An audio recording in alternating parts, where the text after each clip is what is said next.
Intro music. Overview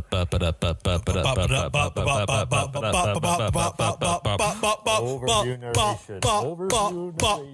Oh, doctor! My name is James. My name is Joey. And this, ladies and gentlemen, is the Brothers Padre. Another recap episode, Jane, for week 6. Thanks so much for listening. Remember to follow us on Twitter at Brothers Padre. And we're on YouTube and Spotify. How are you listening to us? We're on that platform. Yes, that's exactly right. And also, don't forget to hit the like button and the notification bell. Tell your friends and family. Tell your loved ones. Tell your people you don't like. Yeah. Tell people to listen. We're not begging or anything, but just listen. We're okay if your enemies listen to us. Yeah, exactly. Get a hold of us and tell us your enemies' names, and we'll make fun of them. James, a lot has happened since we last recorded, literally, 36 hours ago. It was less than 36 hours ago, right? We ended the last podcast basically saying, hey, Tatis is on the IL, Profar's on the IL, Mateo's on the IL. Like, surely it cannot get worse. It got worse, James. It did. It did indeed. And then it got so bad, we were like, should we do another emergency episode talking about just how bad it is? And we're like, no. No. So... No. Will Myers and Eric Hosmer also are under Will Myers tested positive for COVID, and Hosmer is under safety protocols. Wish them speedy recovery. They're all asymptomatic. None of them are experiencing symptoms, so hopefully it'll be quick. Yeah, that's the little update from last episode, Jane. But this is the recap episode. We recap all the games from the past week. Yes, we do. And what a week to recap. What the week of May the 7th was. How can you it was filled with downs and a couple more downs. And then the last was a down, and there were a couple ups in the middle. It's like an up sandwich, or a bad sandwich. Like we've bad to this. Well, no, what it was a mediocre PB&J, and then at the end somebody kicked us between the legs. That's what happened. That's essentially what happened this week. So strap in. You know, it's like when I was younger. When I was younger, a little inside baseball to my upbringing. I used to dunk. I used to love peanut butter and jelly sandwiches. My mother taught me at an early age how to make them because I loved waking up early. I still like waking up early. But I would also dunk them in orange juice. And it's kind of like that. You had a good PB&J, but you dunked it in orange juice, and it just... beyond gross. I don't know why we're talking about this now. I'm sorry. I don't. James, this is how bad this week has ended. We have literally we don't know how to. Nothing has trained us for what has happened at this week to just suddenly look at your team and go, "Oh, we have such an all-star lineup." Not for the next 10 days, we don't. We're going to go to the AAA system and get people we've never heard of who should never be in the major leagues. Aww. We'll talk about it when we get there, James. Yeah. The paper notes are out. You know what that means. It's recap time. And the first game of the week, the San Francisco Giants welcomed the visiting San Diego Padres into their home by the Bay, to which they beat us the game on May 7th, 5-4. The Giants had 5 runs on 4 hits and 1 error, and the Padres had 4 runs on 6 hits upon 1 error. James, it was a game. This was the most fair game all week. I felt like it felt like the most like, oh, they're a good team, we're a better team, but they just beat us. Yes, it was. You get 30 or 40 of these games a year as far as loss. Like, they just outplayed us. But to be honest, I knew we were going to lose this game the second I saw that it was Willie Mays' 90th birthday. Yeah. They brought him out in that beautiful car, took him around the tour. Everyone was cheering. The baseball gods and the universe would not allow us to beat them. You can't. And I would have felt bad as a Padre fan if we would have beaten them on Willie Mays' 90th birthday. You can't. Everything was aligned for them to beat us. We did go out there and give it the old college try, and we gave them a run for their money, but like I said, the universe was not going to let us win on Willie Mays' 90th birthday. They bring out Willie Mays. Everyone's crying. Our team goes out and takes photos with him. You just can't do that. Yeah. No. We actually had a decent Snell gave up 4 runs in 5 innings, but in the next half inning, the top of 6, the Padres looked like they're coming back. 2-run homer from Grisham, 2-run homer from Hosmer. Stuff was looking up. And then Kianakella comes in the bottom of the 7th, and his velocity's down. He gives up a home run, and then he leaves the game to go on the IL for forearm tightness. Because he's throwing a heavier ball. Or he was injured beforehand and just exacerbated it. But probably. Who knows? He's throwing a heavier ball, MLB. Listen to our episode where we talk about it. Yeah, they beat us. I don't know what else to say. The Padres, I just found this interesting stat. The Padres have had 137 pitches outside the zone called strikes this season. We had a few in this game, but that means third most in the majors behind the Dodgers and Rangers. Basically, balls called strikes. I don't think it mattered. I think we would lose this game anyway. But interesting that came up because I saw somebody break down. I thought because it was about the Dodgers a year ago because Dodgers have had this happen to them for a while.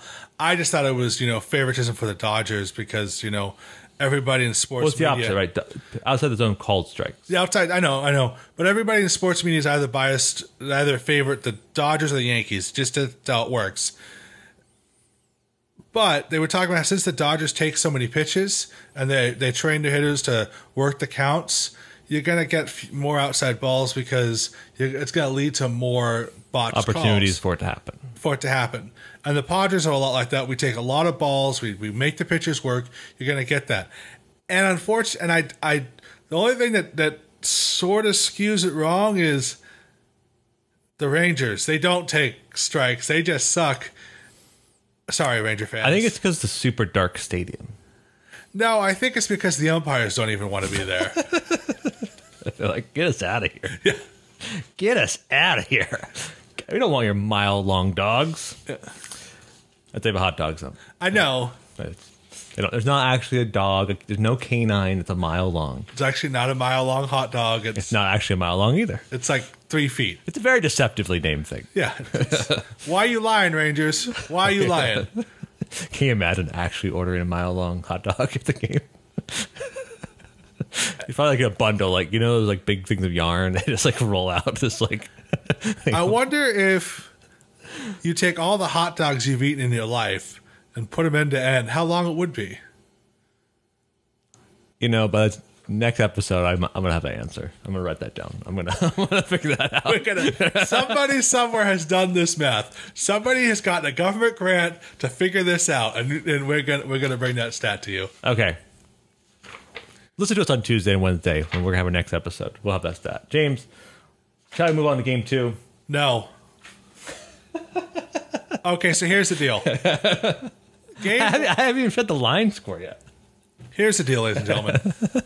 Game 1, like Joey said, it was a hard-fought battle. It was back and forth. It could have gone either way, but the universe wanted Willie Mays to have a win on his birthday, and I'm okay with that. He's 90. He's the oldest Hall of Famer living.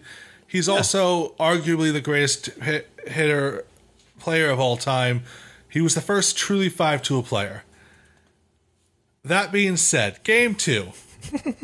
You'll have several hard-fought battles over the year, and you're just going to come out a little short. That's what happened game 1. Game 2, you'll have a good half dozen of these games where, frankly, it was embarrassing to be a Padre fan.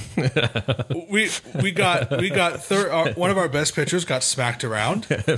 All of our defensive players. I don't know. I want them to be prepared mentally and physically for this. Our pitcher got smacked around a bit. He just didn't have it.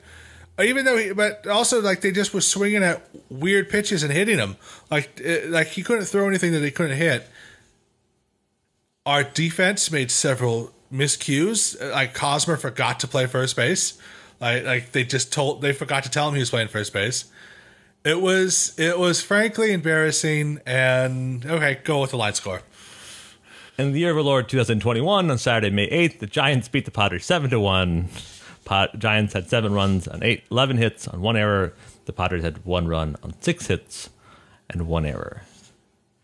That line score, you may have sounded like 20-1, but if you watch the game, it felt like 20-1. It's just how like they just all forgot how to play. Like it was a couple of sloppy misplays. Yeah. Tatis doesn't deserve an error. Tatis was given a throwing error for something that Hosmer should have scooped. Like I said, Hosmer he can play 6 games where he looks like he's the best first baseman in the league, and then all of a sudden he'll just make a couple just like, why'd you miss that, Hos? Yeah. And today he just literally forgot he was at first base. He missed an easy pop-up, just like a pop-up in the infield. He had plenty of time to get under it, and he just missed the place where he was, and the ball landed in between and behind him. Luckily, that didn't lead to too many runs, I don't believe. I honestly, I muted the game. I just couldn't. I couldn't. It was just so... You could just tell that the gremlins had come into the Padres locker room and done things to us. They put like itchy powder in their socks or something. It was an embarrassing game. Like I said, baseball's great because you will have a couple games like this where nothing makes sense. Yeah. The Dodgers just had this against the Cubs. Oh yeah. They couldn't do anything right. And what's his face? Kershaw lasted an inning or half an inning. Shortest career, just they couldn't do anything. Every team has this. It's just it sucks when it's our turn. It also sucks that it happened right after a loss. Yep. Gosman still pitches very well against us, so that did not help at all. Musgrove, 3-run second, but then 1 run in the 5th, allowing 4 earned runs. Not super great, but, Padres offense should help him out, but Gosman is pitching well. And then when the defense doesn't look well, that's what you have. You have a game like this where you lose. You lose, and it feels bad. But it's baseball, baby. It's got to wear it and move on, you know what I mean? Yeah. Should I move on to Game 3, James? Yes. Game 3, Sunday, May 9th, 2021.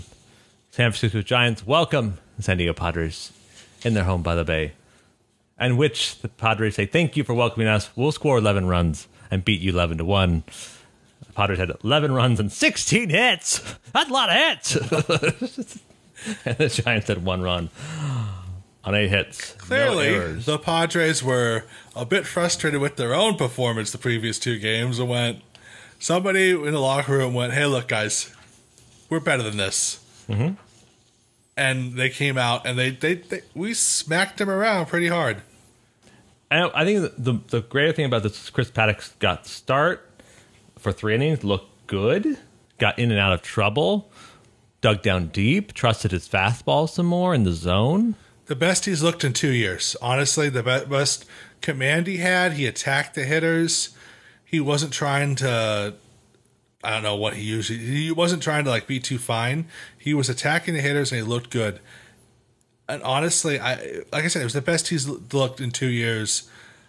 I hope this is the turn he needed. Even at the end of the game, during the press conference, he said he is no longer looking at himself as the sheriff. He is Chris Paddock, because it just got into his head that everyone expects him to be this larger-than-life character, and he can't do that. He has to just be Chris Paddock, and Chris Paddock attacks people. Yep. But that's all we wanted from you anyways. Right. Jake Cronenworth gets a cove shot, hits a ball into the ocean off a person's kayak. That was pretty fun. Tatis Jr. also gets a home run off Cueto in the 2nd inning. It was a great game. Because also Ryan Weathers made an appearance. After 3 innings, they flipped it over to Ryan Weathers, who pitched 3 more innings and allowed only 1 single hit. Ryan Weathers has appeared in 8 Major League Baseball games. Does not seem like it because he has incredible poise, I would say, is a good way to say it. Lots of moxie. Very confident. That's a good... He does have moxie. He does. And, I mean, you don't hardly hear that word anymore, but Yeah. Ryan Weathers has moxie. I think so. He's the kind of guy you want on your side. Yeah, He's definitely like in dodgeball. He's the first one picked for sure. exactly. For sure. He's the guy. He's the one you want. Tatis got really good at charging plays. Everyone poo-pooing his defense. He looked very good in this game. He charged lots of balls, got them on short hops. I thought it was great. So I think he's turning around.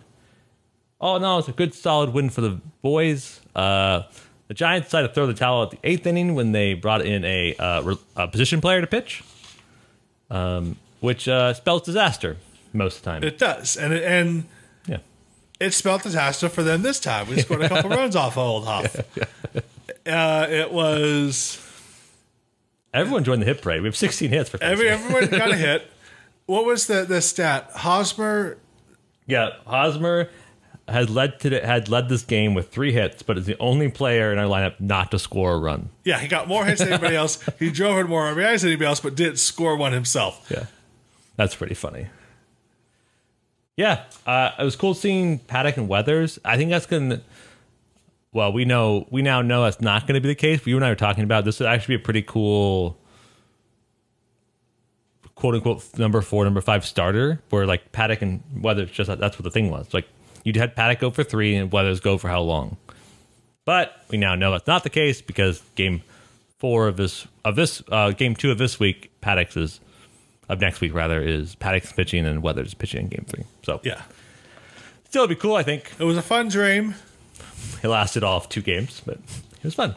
That's baseball. That's baseball for you. Any other thoughts about game 3 before we move on to game 4? No, Games. just remember how good it felt. Like, oh, finally, the Padres' bats are broken loose. We're Yeah. going to Colorado where everything's good. Our team is healthy.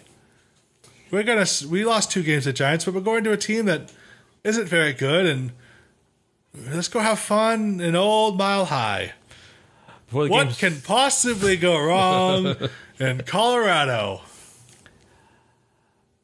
Before the game, we learned that Tatis Jr. is under COVID protocol, so he did not start this game. This is before we knew about the 5/12 of our normal position players being out. It first started with Tatis, but the San Diego Padres are welcome to, as I like to call them, the topological terrors, James. They welcome us in. Good Lord. And the Padres say, thank you for welcoming us. We'll win 8-1. Thank you very much. 8 runs on 10 hits for 0 errors for the San Diego Padres. The Colorado Rockies score 1 run on 3 hits on no errors, James. And this game was brought to you by one Manny Machado.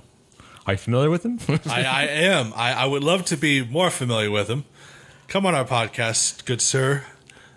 I don't think I could talk to you. I just have to stare at you. He's a very tall guy. And he's tall. also very muscular. He's also very muscular. He's also cool. Yeah, very cool. Very cool. Very cool. Yeah, the Padres mashed. And more importantly, Manny Machado mashed. He had a... What was that quote? The Padres AJ lost. Cassavell said, no Tatis, no Profar, no Mateo. Lamette and Myers only lasted 2 innings apiece. It was cold and it was wet, and the Rockies struck first. The Padres won anyway. They still have Manny Machado. Yeah. And Manny Machado had 4 at-bats, 2 runs, 2 hits, 5 RBIs, and 1 walk. That's a good game in the big league. That will play in any era of the big leagues. Basically clearing triple and a 2-run homer capped off his day. I can't really get mad about that. Manny Machado has a 1.17 OPS, which means on base percentage plus slugging in his career with bases loaded. Sheesh Louise. Yeah, you don't want to face him with the bases loaded.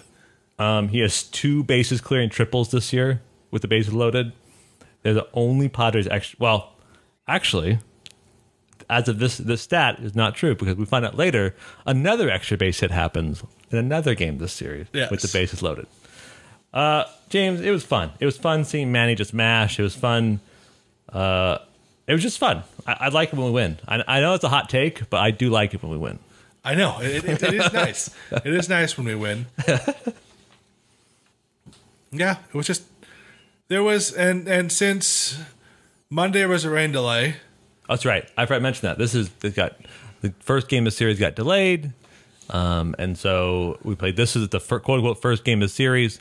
And the game after the day after this, we played a doubleheader. It was really nice to have two large scoring games in a row. Yeah. It was fun. It was fun. This is what I want the Padres to do more of this year.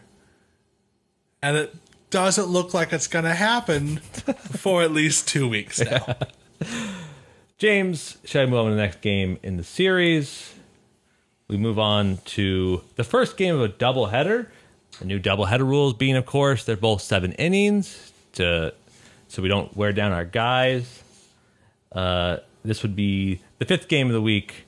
San Diego Padres are welcomed in by the Tectonic Titans. I like that one better. The Padres say, thank you for welcoming us, but we'll win this game too. 5 runs on 4 hits on 1 error. The Colorado Rockies get 3 runs on 9 hits and 1 error. Darvish was dominating. Yep. It's hard. I know it's hard to hear that because it's so random to have Darvish be a dominated pitcher. But Colorado, he wasn't scared. He ain't scared of diddly. Although, Major League Baseball, he pitched 4 innings. Yeah. And he didn't get the win. They should be adjusted stats. It should be an adjusted stat. In a 9-inning game, if you pitched past the 5th inning and you're winning, you get the win. How come they don't adjust it down to 4 innings in a 7-inning game? Want to know the deep dark secret? They haven't thought about it yet. Darvish looked great. 4 innings pitch, 2 hits, 1 run in Colorado, which is very good. Emilio Pagan gets the win on 1 inning pitch with 1 hit and 1 walk. Tim Hill, kind of a rough day. 3 hits on 2 runs. And also that's kind of rough because Tommy Pham twice in this game. Tommy Pham screwed up 2 plays in the left field. And one of them was ruled a double. He got whatever Hosmer had in game 2. He just forgot how to play left field. And Pham has been... Like, he literally lost the ball in the sun. I know it's hard, but... I don't blame Tim Hill, and nobody's blaming Tim Hill for that because it just...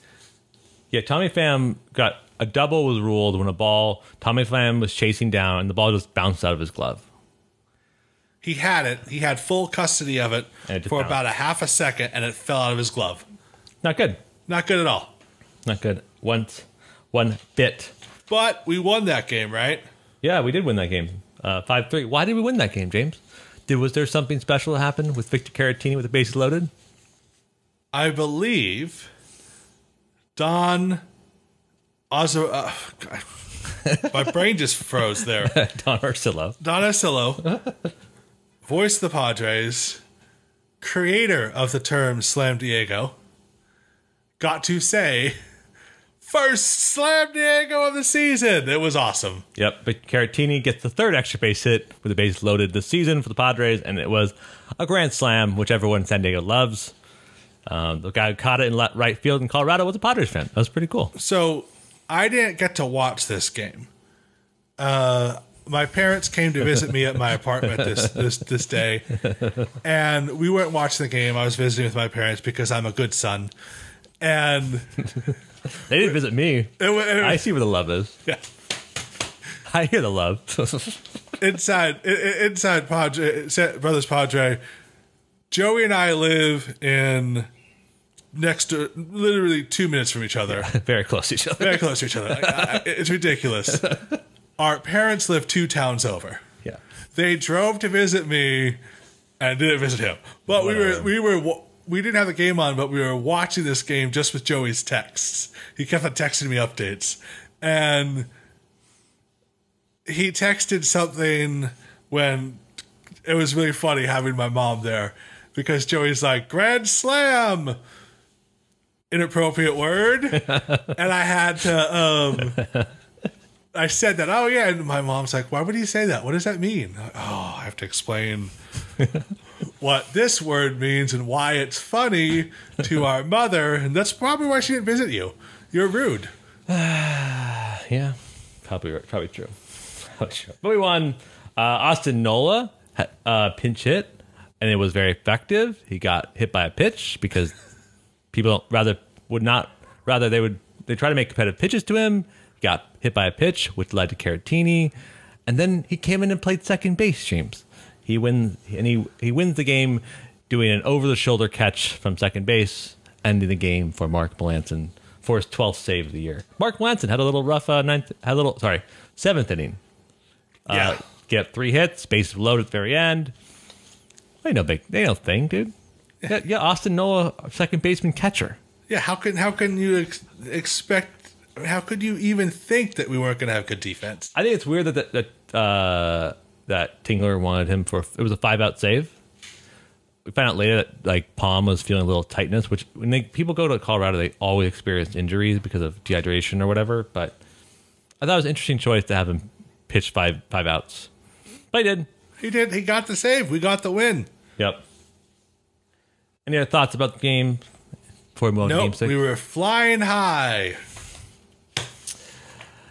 The big old meanie mountains welcome the San Diego Padres for the second game of the no-hitter. I'm sorry, of a double. I don't know why I said no-hitter. I'm thinking of how there's never been a no-hitter in Colorado history in the Rockies Stadium. Wow. I don't know if that's true. It's definitely not true. I think Aaron Nomo threw a no-hitter against the Rockies. In Coors Field? In Coors Field. That's why I don't think about things while you're doing a read. Anyway, no, you weren't thinking of it because you were so proud of your meanies, whatever that was. You literally thought that was the best one. I could tell by the smirk on your face. That's the one I didn't write down. That's the one I was like, I workshopped 2 of those. The third one, I'm like, no, I'm just gonna feel it out. And it was the one that took too much of my brain space, and that's how you screw up the last game of the recap. The Colorado Rockies welcome San Diego Padres, and the Rockies like, oh, we'll win this one actually. 3 runs on 8 hits and 3 errors, which is a lot. But the San Diego Padres had 2 runs and 7 hits on no errors. James, was a very winnable baseball game, but they were facing the El Paso Chihuahuas.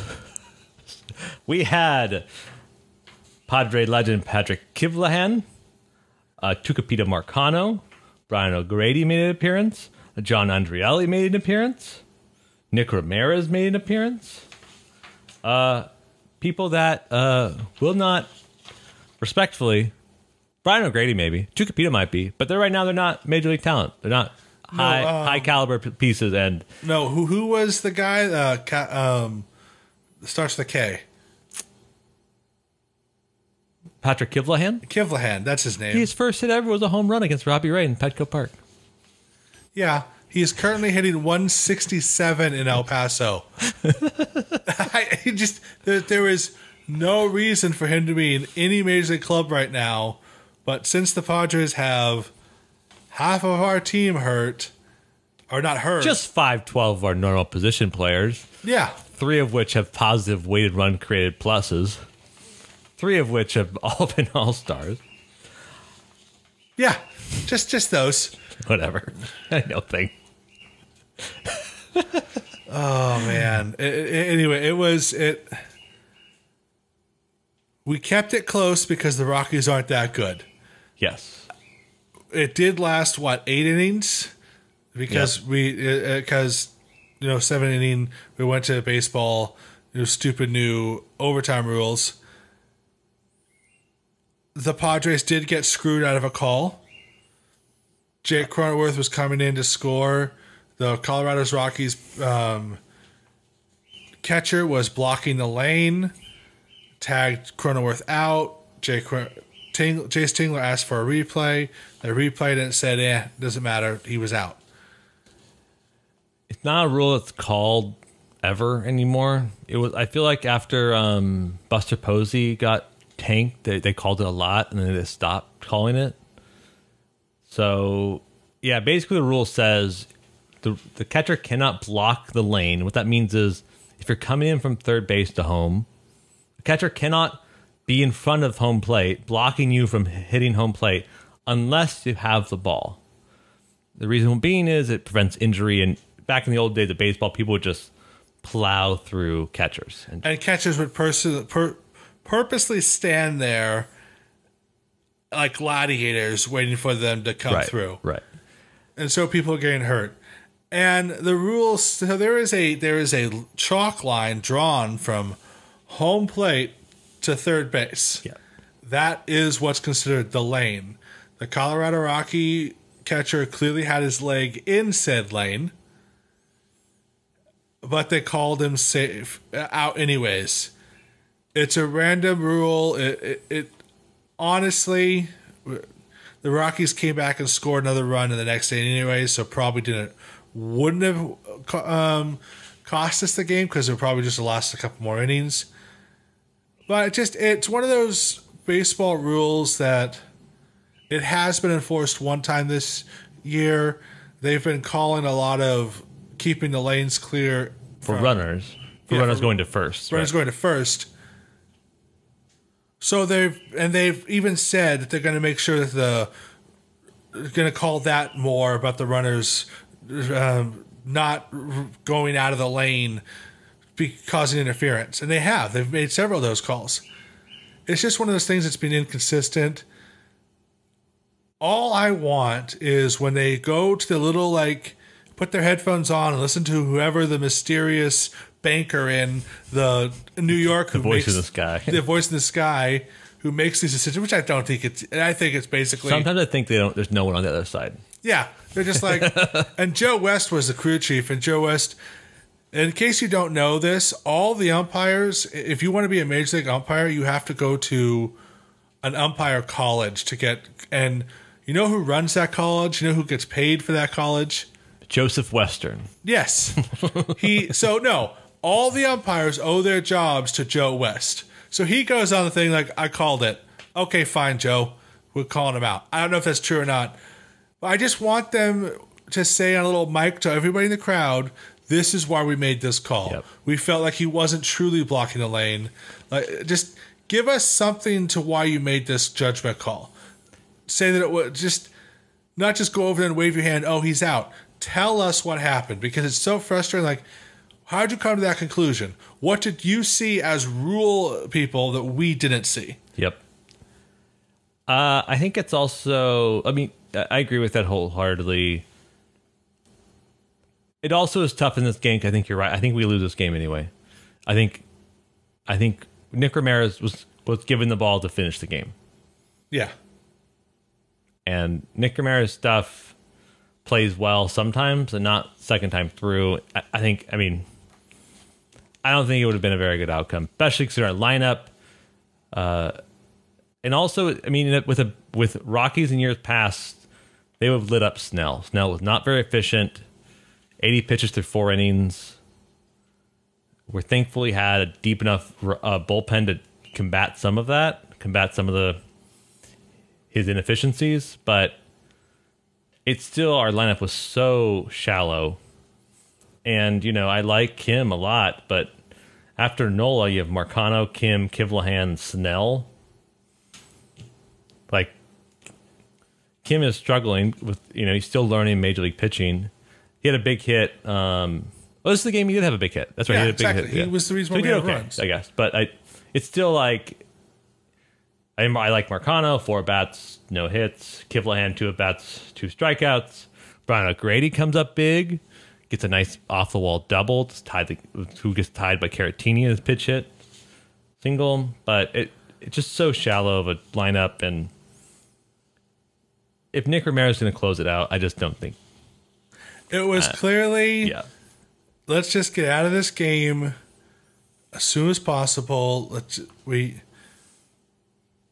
feels like one of those 162 concession things. Yeah, it did feel like a concession game. I don't want it to be a concession game. I want it to be in every game.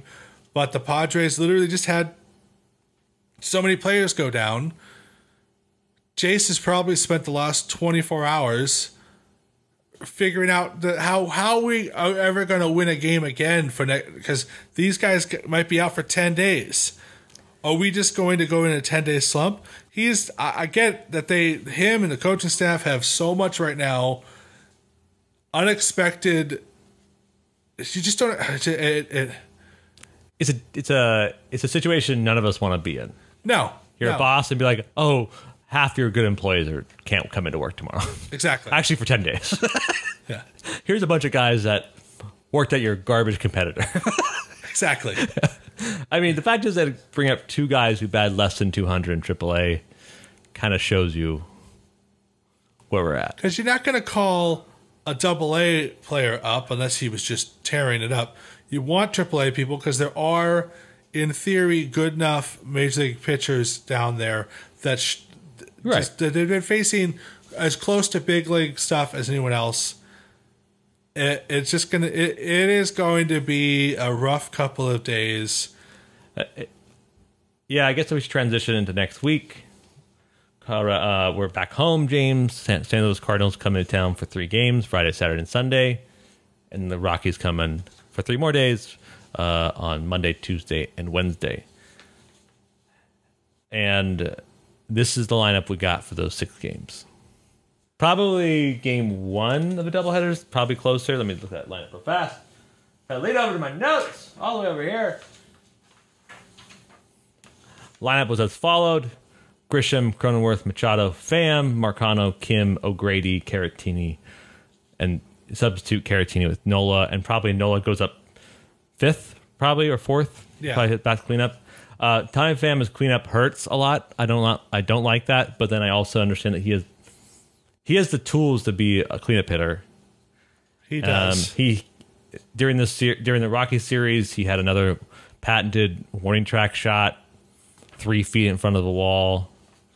Absolutely insane. But Tommy Pham has to step up. He does. You can't have a lineup that looks like this.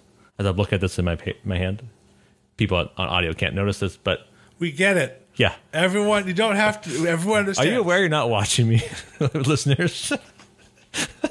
Anyways, yeah, this is bad. There's no way to cut it. The Cardinals are a good team. I'm not worried about the Rockies. It's going to be similar to these doubleheader games.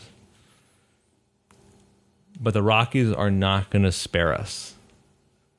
Pham has to step up. And one of these guys, I tweeted this, that let's get weird. Someone's got to have a wild game. Someone's got to step up. I think Kim is going to be a plus because defense saves runs. Yes. You will always have that guy.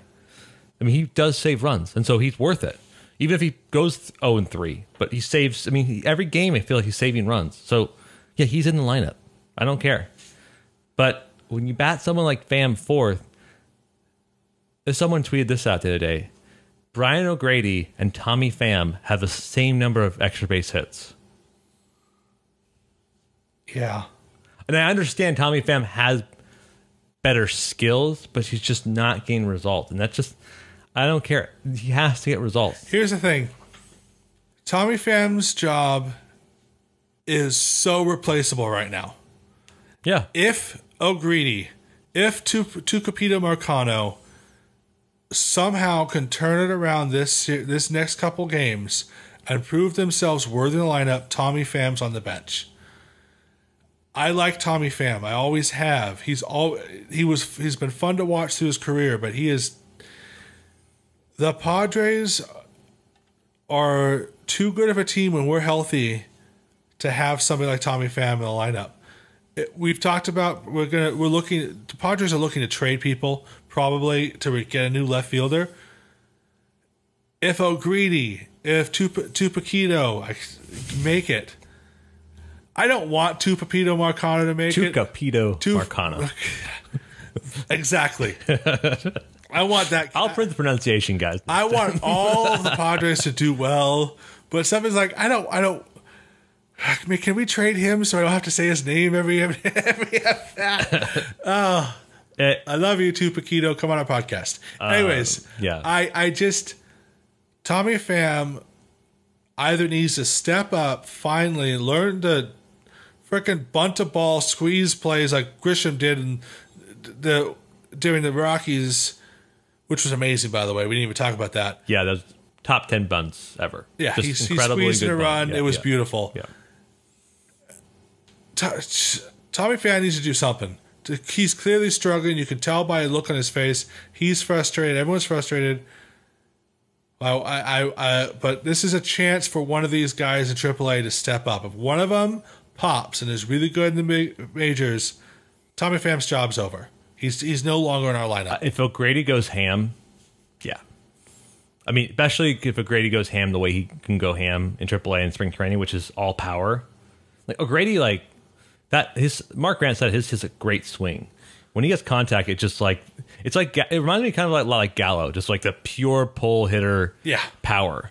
And O'Grady would be a homer. The walls are super high in Colorado because the ball travels crazy. But off the wall double, and if he continues, and he almost had a double earlier down the line. Matt Adams made a great play to pick it down the line to take a double away from O'Grady. So if O'Grady does get several extra base hits and Tommy Pham doesn't, it's going to look real bad. I don't know. You're absolutely right. Like it's not going to look good if this guy from AAA who strikes out a lot, admittedly, but he gets extra base hits every 10 games. If you strike out 2 at bats but get on base at 2 at bats, you're immediately better than Pham. That's rough but fair. It's fair. It just is. If you get a double and a single and you strike out the other 2 games, that's a double more than Pham has gotten all year. Right. Pham has gotten 1 double all year. He's had hundreds at bats, not hundreds, probably close to 60 at bats so far. Probably not, actually, no. He probably has 100 plus at bats this year so far. Pham. Yeah, O'Grady has had 3 and he has a double. Hang on, 6. You're gonna look up how many at bats? Yeah, I think you're right. I think you're Tommy Pham stats. Oh baby, let's see, dude. At bats in 2021, he's had 94 at bats, 113 plate appearances, 1 double, no triples, no homers. That's unacceptable. 6 RBIs. We've been waiting for him to take a turn all year. You could tell he's the unluckiest hitter in baseball. 200 slugging. He is struggling, and again, this all depends on Greedy if he can pop, or if we can trade for Chris Bryant or Joey Gallo. And you think looking at Tommy Pham, he knows his days are numbered. Oh, I mean, yeah. I mean, you can't. He knows he's doing poorly. And I think sometimes some games you'll just look like, oh, he's getting 3 singles the other way. And then you'll have games where he's defensive liability, which is why when he went in center field, you and I were like, yeah, exactly. I don't know about this. I don't. He's an athlete and he does well. And he's done well in his life. But man, oh man, it's just if someone like Marcano or O'Grady go off, man, it's going to stink for Pham, because if O'Grady in the next 3 games, because O'Grady is going to face John Oviedo, and on Friday Adam Wainwright, who's still living, and Kim on Sunday from the Cardinals. And no offense to Adam Wainwright, but he's been around forever. Like he is, yeah. He's been around since the Cardinals were created. If he goes off against those guys, it's kind of game over, because, I mean, those are all major league pitchers. Kim is a crafty pitcher. Yeah, and Wainwright, the reason why he's been in the Cardinals for 20 plus years, and he doesn't have any kind of philosophy whatsoever, but he is the definition of a crafty veteran pitcher. Oh yeah. He can get into the head of hitters, and if you can beat him, you're beating one of the best crafty pitchers of all time. Yep. James, we should do our predictions. Last week we predicted we go 4-2. We did not predict that 5 of our 12 position players would go down. So I think we get ourselves a little leeway. Yeah, I agree. I think we give ourselves a plus or negative, leeway. So we were 500, 3-3. I don't think it counts as I'll say that's like a tie, if it's possible, in our little game. Yes. Now we have the unwelcome task of predicting the next 6 games, 3 of which against the St. Louis Cardinals, 3 of which are Colorado Rockies, and all played at home, which is strangely not the place that we are the best at. Yeah. So, James, what do you think? let me through your thought process, and what do you think our record's going to be after these next 6 games? If we are 500, 3-3, I will be elated. I think if we can somehow come out 50-50 out of this week with what we have, it'll be all the pitching that does it, because our hitting is just all on the bench. If we come out of here with a winning record, the Padres are winning the World Series. That's No. The El Paso Chihuahuas are winning the World Series. Yeah, the El Paso Chihuahuas winning the World Series. If we can come out of 4-2, or we're winning the World Series. But I think, honestly, I think we're going to be 2-4. It really hurts to say that. But if we come out 3-3, I'll be elated. If we somehow have a winning record, the Padres are the best team in baseball, hands down. Drop mic. That's it. This is my thought process. So you're saying 3-3 because you're a Padre fan. 3-3. If your bet, someone said, "Hey, here's $1 million, take a bet," you're saying 2-4. Yes. Okay. Yes. So let me into my thought process a little bit. Okay. I think the Rockies are bad. The 2 wins are going to be against the Rockies. Right. That's. We have to. It just stinks that Darvish and Snell are not pitching against. More specifically, it stinks that Darvish is not pitching against the Cardinals. However, if Musgrove's twirling it well, he's had a kind of not rough couple games, but not super sharp couple games. If he's twirling it well, I could see him giving the Cardinals fits. And if he gives us 6 innings, I think we win the game. There's a lot of conditions in that statement. I understand that. But I think everyone sees what's going on. I think he's the kind of guy to step up for the challenge. I think we win Friday, lose Saturday and Sunday, which is unfortunate because I'm going Sunday. But I think we lose Saturday and Sunday. I think we take 2 from the Rockies. And then we lose 1 from the Rockies. I think we lose whatever the mystical... We haven't talked about the Padres starters. Padres on Friday start Musgrove. Saturday, Paddock. Sunday, Weathers. And Monday, Tuesday, Wednesday are not announced. But Monday would be the quote-unquote 6th spot or the 1st spot. Lamet is noticeably absent in this plan. Could be another gamesmanship sort of thing where Lamet comes out for 3 innings or 2 innings in after Paddock or after Weathers. I would love to see it after Paddock. That'd be cool. Yes. Because it gives Paddock some sort of like, hey, here's 3 innings, throw the ball nice, have a mile an hour, be Chris Paddock for 3 innings, and let Lamet do his patented now 2021 2 innings of no runs in the 5th inning. That'd be cool. Mm-hmm. Yeah.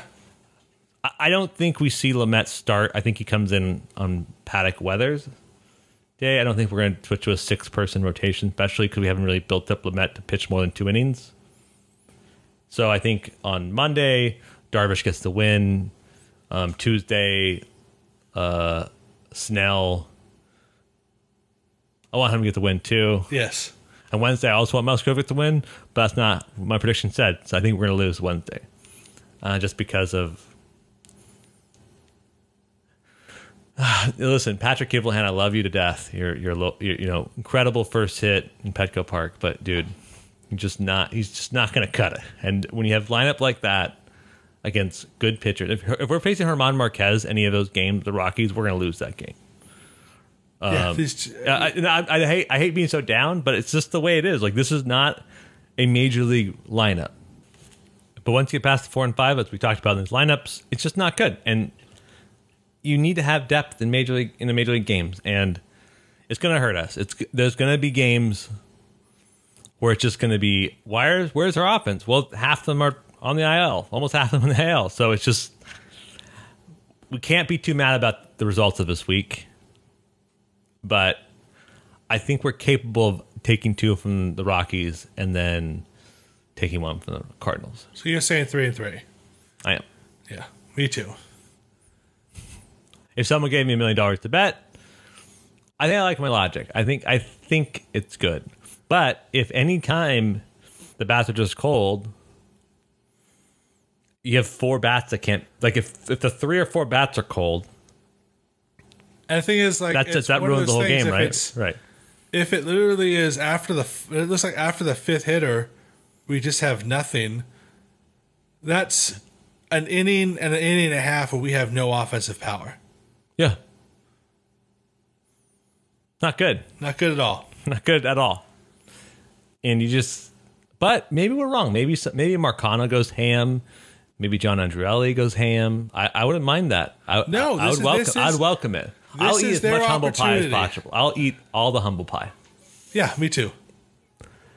And people have done. Marcano has I think we've talked about it. I like Marcano a lot. He's a good baseball player. His ability to do well. Maybe he does well. Maybe he sees the righties that the Cardinals come out with, and he just, does very well against them. I don't know. I would love to see that. Me too. Absolutely. Absolutely. But we'll find out next week, James, how good is our predictions. Come join us next Tuesday. Whoever released the episodes tends to release on Wednesdays, but just assume the Tuesday episode released on Tuesday. And find out how many hot dogs, the length of hot dogs an average human has. How real fast, what do you think the average length of a hot dog is in terms of a mile? So you're saying how many hot dogs somebody's eaten? What's the total distance an average human has eaten of hot dogs? So here's the problem. I have worked at Costco for 14 years, which means I've eaten my fair share of hot dogs. An average. I'll find the average. I'll find the average, and It's something probably like 22 miles of hot dogs. You say 22 miles? An average American? Yes. Oh my gosh! I guarantee. What's the length of it? What's the average length of a hot dog? 4 inches? I'm just saying, like, how as an average American. All right, let's go 22. Let's go 12 miles. You say an average American is eating 12 miles worth of hot dogs? Yes, I am. It's one of those stats that's going to be ridiculous. Well, you got tune in next week to find out the answer. I think it's like maybe a mile. I'm going to go way low. I think it's like 4,000 feet. Not even a mile. So you said 12 miles. I said 4,000 feet. Okay. We'll find out next week. Remember to subscribe. We're on YouTube at Brothers Padre. Hit the notification bell. We're on Spotify, Apple Podcasts, wherever you can find your podcast. Remember to tell your friends, your enemies, your lovers, and your dog. Tell them to listen. And until next time, go Padres. Go Padres. And there it is! Ho-ho, doctor! You can hang a star on that, baby!